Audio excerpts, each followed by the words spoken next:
Chez certains professeurs, le désir de transmettre est premier. Il précède l'amour d'une discipline. Mathématiques, français, histoire géo, peu importe. Il s'agit d'aider un enfant, un adolescent ou un jeune adulte à grandir et à se construire. Ce n'est pas mon cas. Après le bac, j'ai choisi une discipline, la littérature. À l'époque, je ne savais pas vraiment quoi faire de ma vie, mais je savais qu'à l'ombre de la littérature, je trouverais de quoi survivre et me nourrir, et j'avais le sentiment que lire était vital. Alors bien évidemment, en embrassant un cursus littéraire qui allait vraisemblablement me mener à l'enseignement, j'ai ressenti assez vite le désir un peu idéaliste de partager cet amour de la littérature et donc de la lecture. Lorsqu'on envisage d'enseigner une matière littéraire, on est assez vite amené à lire le célèbre ouvrage de Daniel Pénac comme un roman, et c'est très séduisant, droit imprescriptible du lecteur. On construit aussi assez vite mentalement une posture, une sorte d'éthos du prof idéal, du prof qu'on aimerait être. Et puis on est confronté au principe de réalité, on se retrouve face à des élèves en chair et en os. Il faut mener sa classe. On a compris avec Daniel Pénac l'attrait de l'interdit et le caractère stérilisant, sclérosant, intimidant et paradoxal de l'injonction de lire. Mais on a beau interdire à tous ces élèves d'aller lire Madame Bovary, il s'en trouve très peu qui vont emprunter en cachette le roman de Flaubert au CDI pour braver cet interdit. Ainsi se pose assez naturellement la question suivante: comment concilier ce désir d'amener les élèves à une lecture intime, joyeuse, autonome et enrichissante pour leur personne, et la réalité de l'enseignement, dont la mission est de boucler des programmes, d'amener vers une culture commune et de préparer un examen, des élèves souvent consommateurs, désireux d'obtenir des points pour leur bac, quand ils ne sont pas au contraire dans une attitude de refus d'un système scolaire prélude du monde universitaire et de celui du travail qui revêt peu de sens pour eux. Lire au lycée, ce n'est pas seulement lire en classe. Pour autant, c'est essentiellement à la lecture réalisée dans le cadre de la classe que nous nous intéresserons aujourd'hui, en nous demandant particulièrement quel type d'œuvre et d'auteur il convient de proposer aux élèves. Faut-il s'attacher à plaire aux lycéens pour les engager dans la lecture? Le choix de l'exigence et de la complexité est-il tenable face à nos générations actuelles? Nous verrons aussi que lecture et écriture peuvent s'enrichir mutuellement. Alors faut-il plaire aux lycéens? Les programmes officiels imposés aux enseignants tels qu'ils sont rédigés actuellement nous laissent une marge de liberté très intéressante dans le choix des œuvres que nous devons faire étudier aux élèves en classe. En lien avec des objets d'étude, les œuvres peuvent être choisies dans une amplitude chronologique et thématique conséquente, particulièrement en première.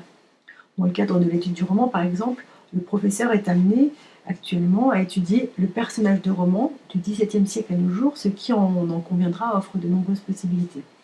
Il en est de même pour les 3 autres objets d'étude à étudier, qui sont organisés autour du théâtre, de la poésie et de l'argumentation. Intéressons-nous plus particulièrement au roman. Pour choisir le roman qu'il va faire étudier en classe, le professeur s'impose plusieurs contraintes. Ses élèves doivent d'abord être en mesure de mener la lecture jusqu'à son terme. Ils doivent aussi être intéressés par les thèmes abordés et, si possible, être touchés par les choix esthétiques de l'auteur et par son écriture. Pour opérer ce choix, chaque professeur puise en lui-même et interroge ses propres émotions, car il est conscient qu'on enseigne avec davantage de fougue, d'efficacité, ce qu'on a soi-même aimé et ce qui nous a fait vibrer. Et comment imaginer qu'un professeur adulte puisse vibrer pour les mêmes choses que les élèves de sa classe âgés de 15 à 19 ans qui découvrent le monde? D'ailleurs, les 35 élèves d'une même classe vibrent-ils eux-mêmes pour les mêmes choses, les mêmes sujets, les mêmes univers? On comprend très vite qu'il y a peu de thèmes consensuels, proches à chacun. On peut déplacer le problème en choisissant des œuvres dont l'univers social est proche des lecteurs que l'on vise, dans le but de faciliter l'identification des élèves aux personnages ou pour qu'ils se sentent concernés. Proposer des œuvres qui mettent en avant des adolescents, avec leurs problématiques, leurs soucis, leurs inquiétudes, leurs questionnements, peut alors sembler une bonne idée. C'est pour cette raison qu'il m'est arrivé de faire étudier en première Bonjour Tristesse, le célèbre premier roman de Françoise Sagan, court, précis, percutant. Ce choix permettait à la fois de balayer l'obstacle de la longueur et celui de son attrait pour les lycéens, puisque Cécile, la narratrice du roman, est un personnage saisi au sortir de l'adolescence, qui semblait à même d'amener les élèves à s'interroger sur eux-mêmes, à réfléchir à la manière dont ils ont envie de grandir, mais aussi aux valeurs qu'ils souhaitent adopter ou défendre. Autour du personnage ambivalent de Cécile, du couple étonnant et dérangeant qu'elle forme avec son père, autour aussi de la machination machiavélique qu'elle met en place pour sauvegarder sa vie facile et légère. Les discussions entre élèves ont souvent été intenses et rarement consensuelles. Cependant, ces discussions ont rarement été fécondes. Les élèves avaient tendance à oublier que Cécile et son père n'étaient que des personnages, des êtres de papier, et non des personnes. Ces débats, qu'il fallait sans cesse recadrer, ont très vite tourné en rond et se sont souvent limités à des analyses psychologisantes consistant à comprendre les raisons qui poussaient la jeune fille à agir comme elle agissait, à déterminer si son comportement était excusable ou non. Les élèves avaient du mal à se détacher d'un jugement moral dépendant de leur éducation. Paradoxalement, alors que nous étudions un roman de transgression faisant la part belle à la découverte de la sensualité, de la liberté, de nombreux élèves se sont retrouvés à défendre leur modèle familial et moral. Il m'a été difficile de les amener à s'interroger sur les raisons qui faisaient que l'écriture de Sagan parvenait à nous émouvoir et à les amener à découvrir les ressorts de son écriture tout en simplicité et en poésie, mêlant récit et analyse rétrospective par un narrateur jamais complaisant. L'étude de cette œuvre s'est donc finalement révélée décevante. Bonjour Tristesse avait tout pour plaire aux lycéens, mais pas assez d'atouts pour les décentrer de leur univers et les amener à s'élever. On peut aussi être tenté de puiser dans une littérature actuelle ou proche de l'actualité, qui permette aux élèves de se sentir concernés. Mais que deviendra l'œuvre ainsi étudiée quand le thème sera épuisé? Que restera-t-il de cette étude à l'adolescent devenu adulte?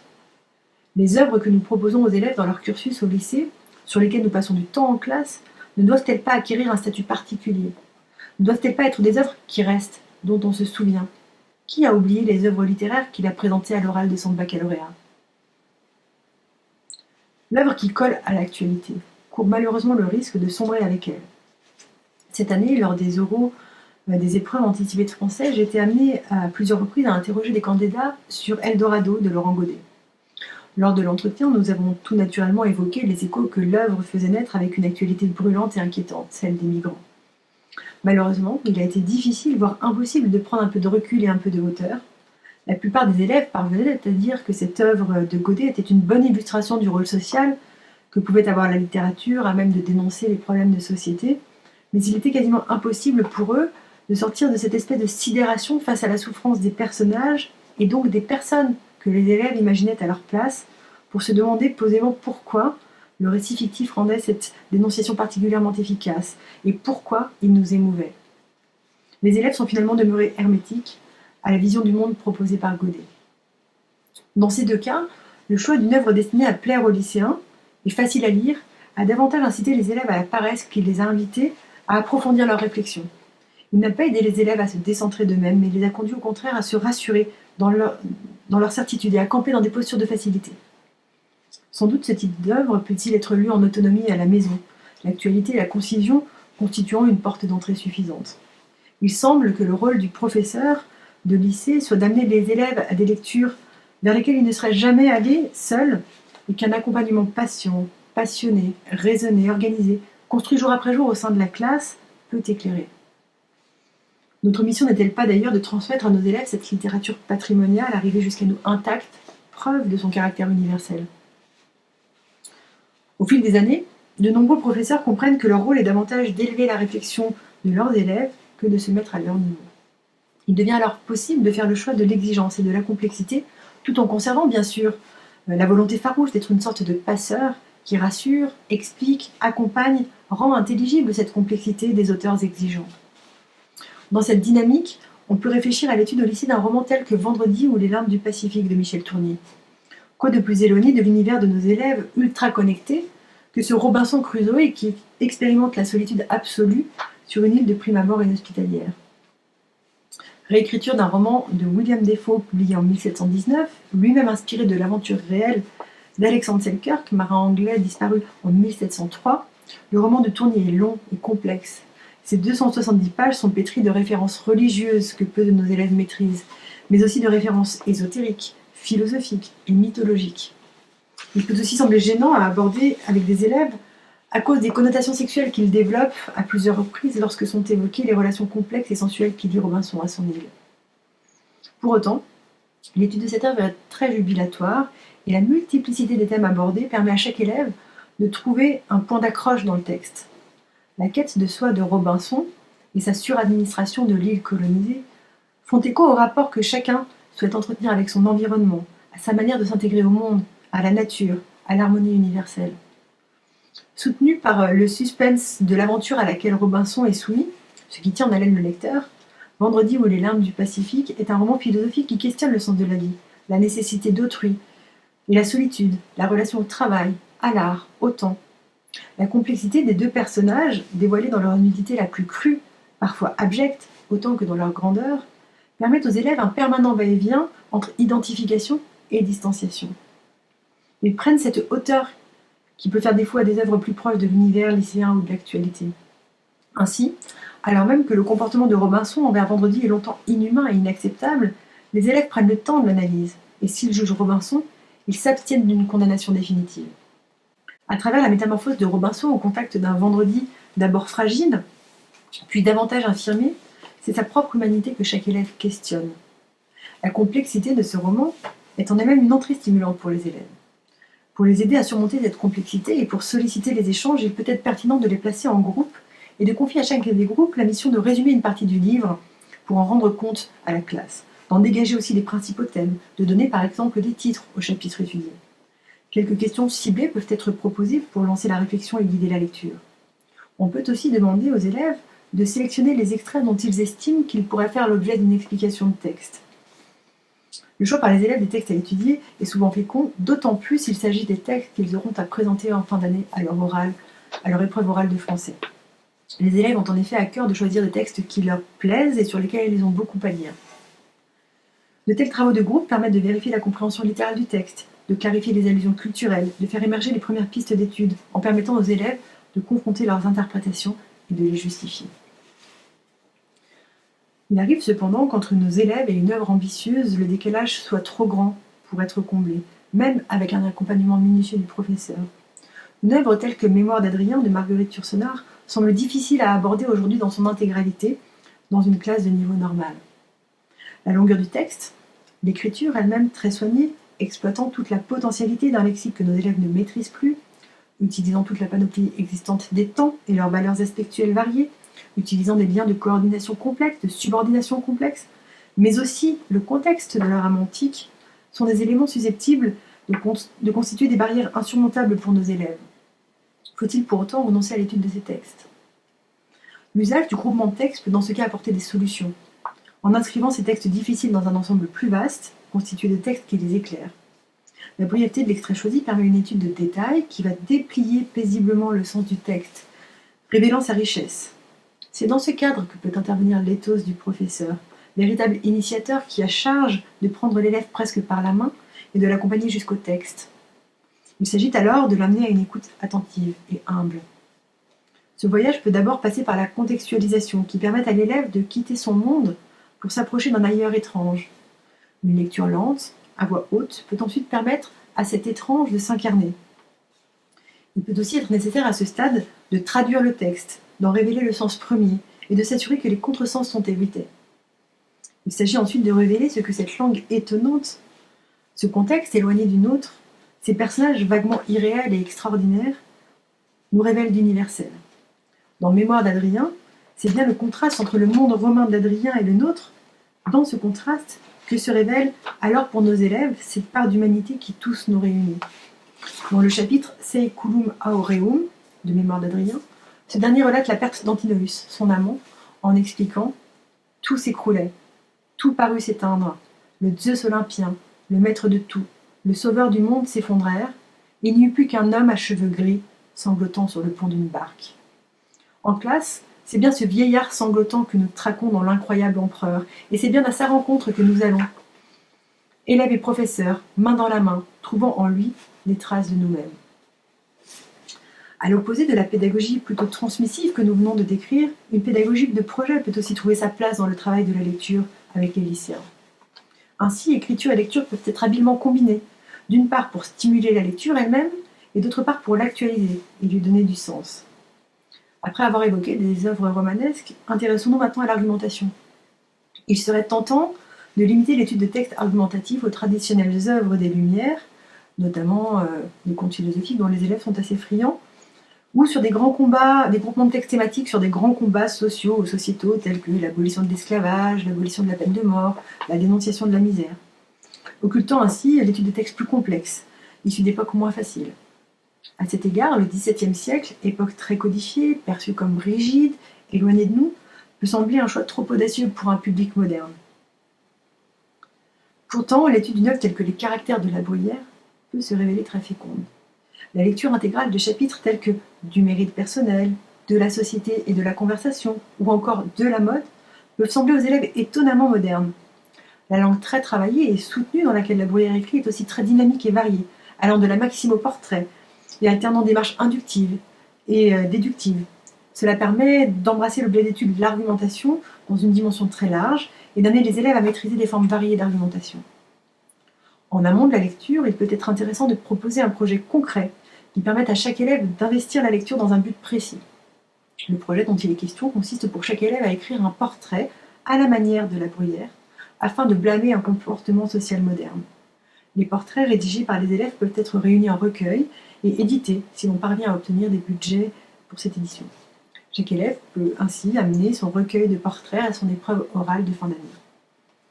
Le projet final concret d'écriture d'un livre qui sera édité doit permettre aux élèves de se projeter dans l'étude des textes et de s'y investir avec davantage de motivation. L'objectif d'écriture amène les élèves à comprendre avec plus de finesse sur quel procédé, quelle organisation ou quelle posture de l'énonciateur repose l'efficacité argumentative des Caractères de La Bruyère, puisqu'ils doivent se les approprier afin de rédiger à leur tour des portraits amusants et critiques. Adapter la satire du XVIIe siècle à leur époque doit de surcroît amener les élèves à réfléchir sur la société dans laquelle ils vivent, à poser sur elle un regard critique.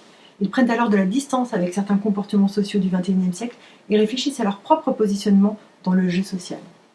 Écriture et étude de texte ne sont pas dissociées et s'actualisent l'une l'autre en permanence. On voit bien l'intérêt que ce type de projet peut revêtir en tant que soutien à la lecture. La tâche finale de l'élève constitue alors un moteur puissant pour la lecture. Les élèves sont amenés à lire par le biais du projet d'écriture, mais l'étude des textes de La Bruyère et le travail d'appropriation de ces procédés d'écriture et de composition permettent aussi d'inspirer les élèves et les amènent à l'écriture en leur permettant d'améliorer leur prose grâce au travail d'imitation. Le va-et-vient entre lecture et écriture est ici constant, chacune enrichissant l'autre. Ainsi, nous avons vu que le principe de réalité imposé par la classe, son niveau, la nécessité de la gérer et d'en organiser les activités, pouvait mettre à mal la posture idéaliste du jeune professeur qui souhaite donner le goût de la lecture à ses élèves et partager sa passion de la littérature.